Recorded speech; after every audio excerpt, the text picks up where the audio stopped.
ರಾಣಿ ನಾಳಿನ ಸಂಚಿಕೆಯಲ್ಲಿ ಏನಾಗುತ್ತೆ ಅಂತ ನೋಡ್ಕೊಂಡು ಬರೋಣ. ಲಾಯರ್ ಲಂಬೋದರ ಬಂದು ಕಾವೇರಿ ಕೇಸ್ನ ತಗೊಳ್ತಾರೆ ಅನ್ನೋ ವಿಚಾರ ಸರಳ ಹಾಗೂ ಪುಟ್ಟಕ್ಕಂಗೆ ಗೊತ್ತಾಗೇ ಬಿಡುತ್ತೆ.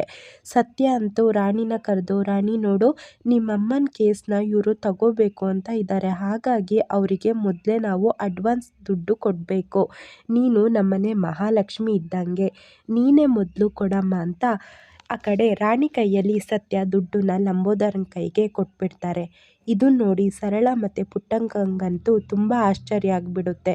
ಅಯ್ಯೋ ದೇವ್ರೆ, ಇವರು ಮಗು ಫೀಸು ಎಲ್ಲ ಕಟ್ಟೋದಲ್ಲದೆ ಈಗ ಕಾವೇರಿನ ಬಿಡಿಸೋ ಇದರಲ್ಲಿ ಅದಕ್ಕೂ ದುಡ್ಡನ್ನ ಖರ್ಚು ಮಾಡ್ತಿದ್ದಾರೆ.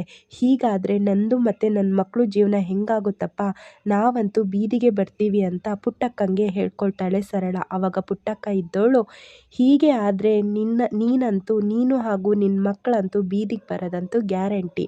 ನಾನು ನಿನಗೆ ಮೊದಲೇ ಹೇಳಿದೆ, ಮೊದಲಿಂದನೂ ಹೇಳ್ತಾ ಬಂದೆ, ಆದರೆ ನೀನೇ ಪಾಪರಾಣಿ ಅಂತ ಅಂದ್ಕೊಂಡು ಬರ್ತಿದ್ಯಾ. ನೋಡು, ಈಗಾದರೂ ಈ ರಾಣಿನ ಮನೆಯಿಂದ ಹೇಗೆ ಕಳಿಸೋದು ಅಂತ ನೋಡಲೇಬೇಕು. ಅವಳು ಮನೆಯಿಂದ ಹೋದರೆ ಮಾತ್ರ ಈ ಸಮಸ್ಯೆ ಎಲ್ಲ ಬಗೆಹರಿಯೋದು ಅಂತ ಪುಟ್ಟಕ್ಕ ಸರಳಂಗೆ ಇಲ್ದಿದ್ದೆಲ್ಲ ತಲೆಗೆ ತುಂಬಿಸ್ತಾ ಇರ್ತಾಳೆ.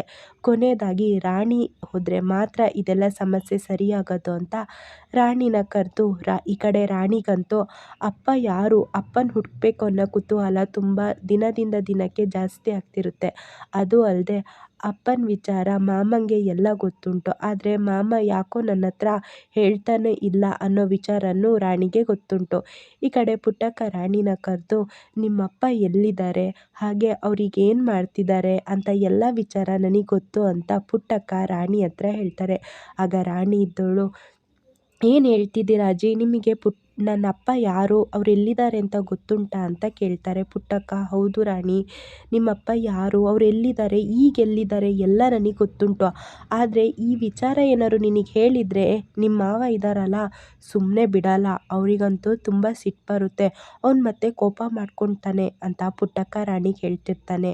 ರಾಣಿ ಇದ್ದವಳು, ಇಲ್ಲ ಅಜ್ಜಿ, ನೀವು ಅಪ್ಪನ ಬಗ್ಗೆ ಹೇಳಿದರೆ ನಾನಂತೂ ನಿಜವಾಗ್ಲೂ ಮಾವನಿಗೆ ಏನೂ ಹೇಳಲ್ಲ ಅಂತ ಹೇಳ್ತಾಳೆ. ಸರಿ, ಹಾಗಾದರೆ ನೀನು ನನಗೆ ಭಾಷೆ ಕೊಡಬೇಕು, ನಾನು ನಿಮ್ಮಪ್ಪ ಎಲ್ಲಿದ್ದಾರೆ, ಯಾವ ಜಾಗದಲ್ಲಿದ್ದಾರೆ ಎಲ್ಲ ಹೇಳ್ತೀನಿ, ಆದರೆ ಈ ವಿಚಾರನ ಮಾತ್ರ ನಿನ್ನ ಮಾವನಿಗೆ ನೀನು ಹೇಳಲ್ಲ ಅಂತ ನನಗೆ ಮಾತು ಕೊಡು ಅಂತ ಈ ಕಡೆ ಪುಟ್ಟಕ್ಕ ರಾಣಿ ಹತ್ರ ಮಾತು ತಗೊಳ್ತಾಳೆ. ರಾಣಿಗೂ ಅಷ್ಟೇ ತನ್ನ ಅಪ್ಪನ ಹುಡುಕಬೇಕು, ಅಪ್ಪನ ಹುಡುಕಿ ಅಮ್ಮ, ನಾನು, ಅಪ್ಪ 3 ಜನನೂ ಚೆನ್ನಾಗಿರಬೇಕು ಅಂತ ತುಂಬ ಆಸೆ ಇರುವಾಗ, ಆಯಿತು ಅಜ್ಜಿ, ನಾನಂತೂ ಮಾವನಿಗೆ ಯಾವ ಕಾರಣಕ್ಕೂ ಹೇಳಲ್ಲ ಅಂತ ಈ ಕಡೆ ಪುಟ್ಟಕ್ಕಂಗೆ ಮಾತೆ ಕೊಟ್ಬಿಡ್ತಾಳೆ ಈ ಕಡೆ ರಾಣಿ. ಇಷ್ಟು ನಾಳಿನ ಸಂಚಿಕೆಯಲ್ಲಿ ನಡೆಯುತ್ತೆ.